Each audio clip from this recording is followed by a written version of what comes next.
Hi, welcome to the Atlas Mountains. I'm Sophie, and over the next 3 days we're going to be climbing Mount Toubkal, which is the highest mountain in North Africa. This year, I want to push myself to complete a multitude of new outdoor challenges, and I'm kicking off 2024 with a big one. Mount Toubkal will be the highest mountain I've climbed, and my second over 4,000 metres after climbing Mount Tady in 2022. But this time, I'm raising the challenge. Not only will I be summiting new heights, but I'm doing so in the midst of winter, when ice and snow bring an additional element of both beauty and danger to the mountains. Of course, I'll be making this journey with Alex, as I usually do, and we will be climbing all the way from the village of Imlil at 1,800 metres to the summit at 4,167 metres. This adventure will take us across 3 days, including the return journey. Along the way, we will encounter historical sites, local Moroccan cuisine, and do our best to avoid the effects of altitude sickness. And of course, I'll be bringing you along with me.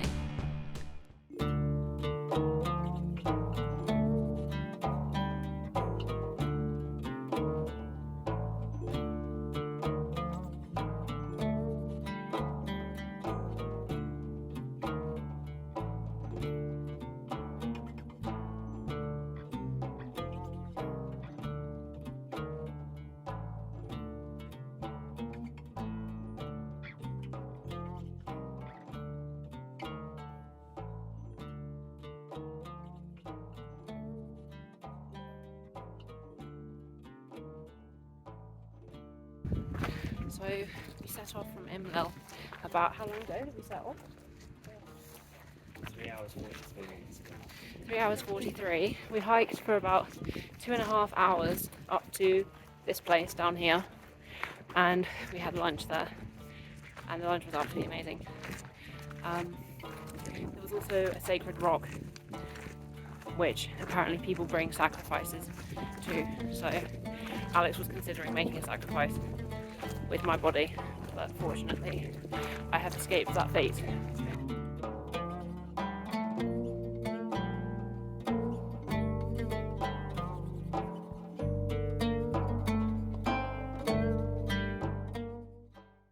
We've made it to the mountain refuge Barely. after how many hours of hiking? 6 hours of hiking.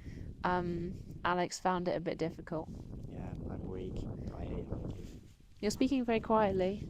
I hate hiking. No, you I don't. don't have the energy to talk louder. You don't hate hiking. You're gonna absolutely love it after tomorrow. When you see the views at the top, you're gonna be like, wow, this was totally worth it.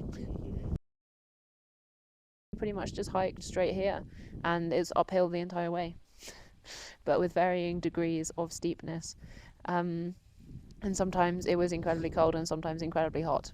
We're just alternating, having to put on a layer and then take a layer off, and then put on a layer and then take a layer off. Yeah.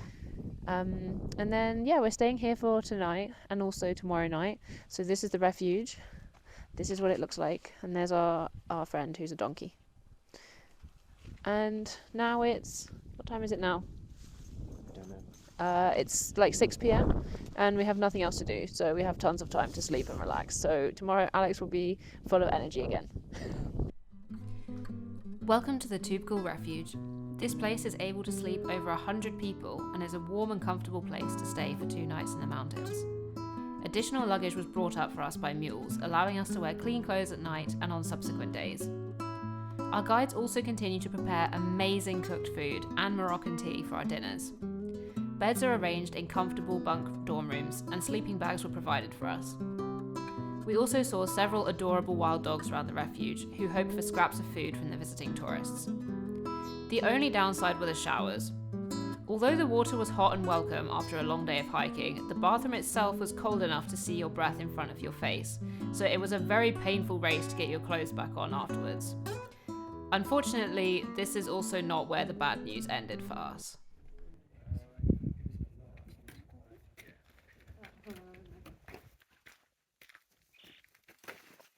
Because there's no snow, Because there's no snow. That's right, we travelled all the way to Morocco to learn the basics of winter mountaineering, and there wasn't any snow. Nevertheless, I was determined to make the most of this opportunity to summit a higher mountain than I ever had before. There was only one final obstacle making this harder than expected. Alex started being sick.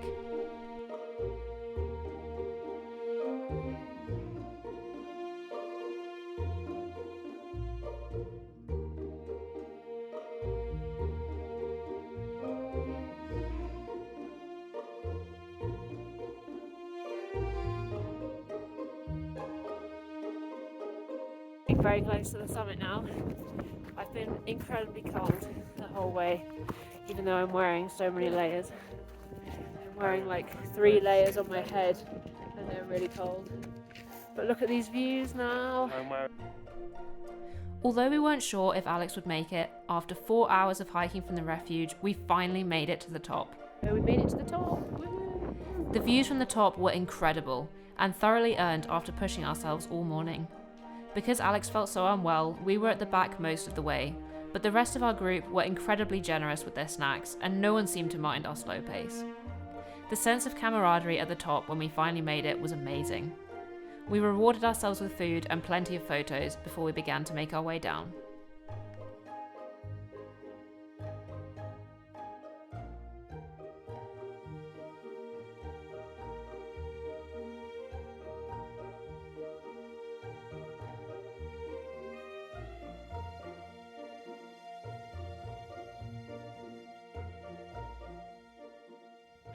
Okay, we're making our way down very slowly.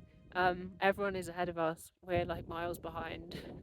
Alex is feeling a bit shaky, but we can see the refuge from here, so it's not really a problem.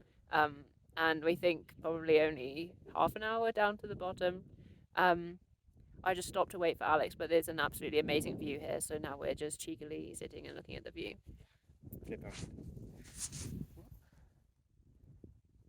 Yeah, that's good. Good morning. It's our last day in the Atlas Mountains, and we had a very nice lie-in, or at least I did anyway. Yep. I slept incredibly well all night. Did you? I didn't sleep too well, but it was nice to just rest. We opted out of the sunrise hike. It feels like a shame, but at the same time, I just didn't want to get up at 5 a.m. Yeah. Dog's got to see. Oh look, there's a dog. Hello.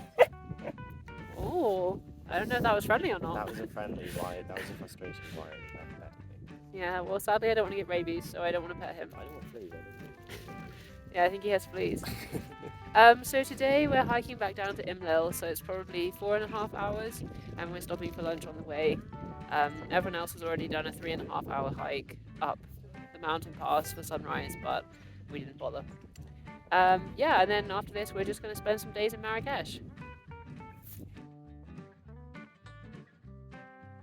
Alex and I were just joking that the guides probably think that we're incompetent Gen Z influencer type people because we've spent the whole time being sick, falling over, and then taking videos of ourselves getting left behind. On the final morning, I set off with a pounding headache, the altitude presumably taking its toll. But painkillers did the trick, and that's the extent of the effect I felt from being in the mountains the whole time. The final hike back down to Imlil was then much quicker as the terrain became a lot easier, taking us only 4.5 hours, including our lunch stop. This sadly brought us to the end of an amazing experience, which I can't believe lasted only 3 days. I would highly recommend a trip to the Atlas Mountains, whether you summit Toubkal or not, and whether there is snow or not. The only things I personally would have done differently would have been to check the ground conditions in advance, as I could have left behind my mountaineering boots in favour of a bigger, fluffier towel for those horrible showers. If you go with a trekking company like we did, I'd also recommend making whatever adjustments you feel are appropriate to the packing list. We were advised to bring backpacks and duffel bags of specific sizes, which we didn't stick to and was certainly not enforced nor necessary. Although we didn't see snow this time, summiting Toubkal, my highest mountain yet, was still an incredible achievement, and I can't wait to come back to the Atlas Mountains one day in the future. Until then, I'm busy getting ready for my next adventure, but if you have any recommendations for future challenges, please do leave them in the comments. Thank you for watching, make sure to like and subscribe, and I'll see you very soon. We've made it back to Imlil! Woo! Yay!